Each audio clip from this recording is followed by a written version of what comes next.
بسم اللہ الرحمن الرحیم۔ السلام علیکم۔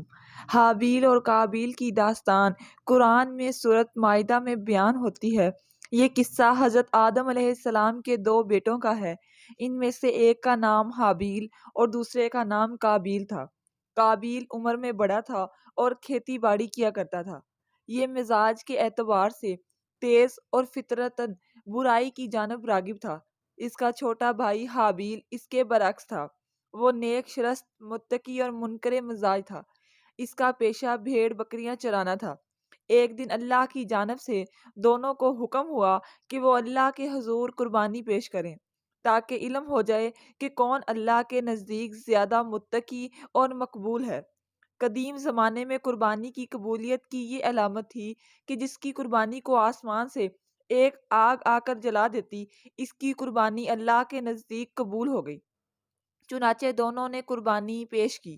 حابیل یوں بھی نیک سیرت اور اللہ سے ڈرنے والا انسان تھا، چنانچہ اس نے نیک نیت کے ساتھ خالص اللہ کی رضا کے لیے اپنے گلے کی بہترین پلہوٹی بھیڑ اللہ کے حضور قربانی کے لیے پیش کر دی۔ دوسری جانب قابیل ناقص اور رتی قسم کا اناج لے کر آیا۔ اس کے دل میں یہ بات تھی کہ اگر قربانی قبول ہو گئی تو اس اناج نے ویسے بھی جل جانا ہے، تو اچھی فصل کو برباد کرنے کا کیا فائدہ۔ اب دونوں دور ہٹ کر خدا کے فیصلے کا انتظار کرنے لگے۔ پھر اچانک آسمان سے ایک آگ نازل ہوئی اور اس نے حابیل کی قربانی کی ہوئی بھیڑ کو جلا ڈالا، جبکہ قابیل کا اناج جوں کا توں پڑا رہا۔ یوں فیصلہ ہو گیا کہ خدا حابیل اور اس کی قربانی سے راضی اور قابیل سے ناخوش ہے۔ جب قابیل کی قربانی مردود ہو گئی تو اس کا طیش انتقام میں بدل گیا اور اس نے اپنے بھائی حابیل کو جان سے مار دینے کی دھمکی دے دی۔ اس کا جواب حابیل نے بڑی بردباری سے یہ دیا: اگر تمہاری قربانی قبول نہیں ہوئی تو اس میں میرا کیا قصور ہے؟ تمہیں تو یہ چاہیے تھا کہ پرہیزگاری کی راہ اختیار کرتے، اس صورت میں شاید تمہاری قربانی قبول ہو جاتی، اور اگر تم مجھے مارنے پر ہی تلے ہوئے ہو تو میرا قطعاً کوئی ایسا ارادہ نہیں ہے۔ میں بہرحال اس معاملے میں ہاتھ نہیں اٹھاؤں گا، یعنی پہل نہیں کروں گا، کیونکہ میں اسے بہت بڑا ظلم سمجھتا ہوں۔ قابیل نے اپنے بھائی کی باتیں سنی تو کچھ عرصہ ان پر غور کرتا رہا، لیکن بالآخر اس کے نفس اور شیطان نے سبز باغ دکھا کر اس بات پر آمادہ کر ہی لیا کہ وہ اپنے بھائی کا قصہ تمام کر دے، وہ اپنی حسد کی آگ کو ٹھنڈا کرے۔ پھر ایک دن موقع پا کر قابیل نے اپنے بھائی کو مار ڈالا، لیکن اب مسئلہ یہ تھا کہ وہ اس لاش کا کیا کرے اور کہاں چھپائے، کیونکہ لاش میں سڑانٹ اور بدبو پیدا ہونے لگی تھی۔ اسی اثنا میں اس نے دیکھا کہ ایک کوا اپنے مردہ بھائی کی لاش کو زمین میں دفن کر رہا ہے۔ اس وقت وہ سوچنے لگا کہ مجھ میں اس کوے جتنی بھی عقل نہیں۔ بہرحال اس نے بھی زمین میں گڑھا کھود کر اپنے بھائی کی لاش کو زمین میں دبا دیا۔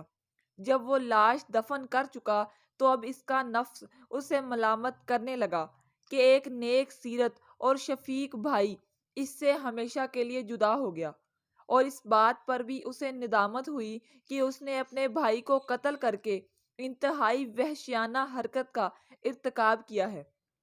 قرآن کے بیان کے مطابق حابیل اور قابیل اختلاف اس وقت پیدا ہوا جب حابیل کی قربانی کو قبول کر لیا گیا اور قابیل کی کوشش ناکام ہو گئی۔ چنانچہ قابیل اپنے بھائی سے نفرت کرنے لگا، یہاں تک کہ اس کو مارنے کے در پہ ہو گیا۔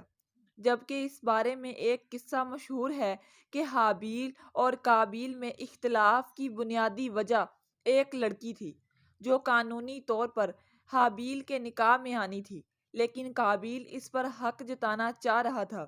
اس واقعے کی کوئی اصل نہیں، اور یہ محض اسرائیلی روایات سے ہمارے ہاں آ گیا ہے۔ اس ضمن میں متعدد روایات یہی ہیں کہ ہم خود کو قرآن پاک کے بیان تک ہی محدود رکھیں۔ اس قصے کا مرکزی خیال یہ ہے کہ اللہ کی خوشنودی حاصل کرنے کا واحد ذریعہ تقویٰ اور خوف خدا ہے۔ محض انسان کی خواہش پر خدا کی خوشنودی حاصل نہیں ہوتی، نیز حسد کی آگ انسان کو اپنے آپ کو جلا دیتی ہے اور اسے دنیا و آخرت میں برباد کر کے چھوڑ دیتی ہے۔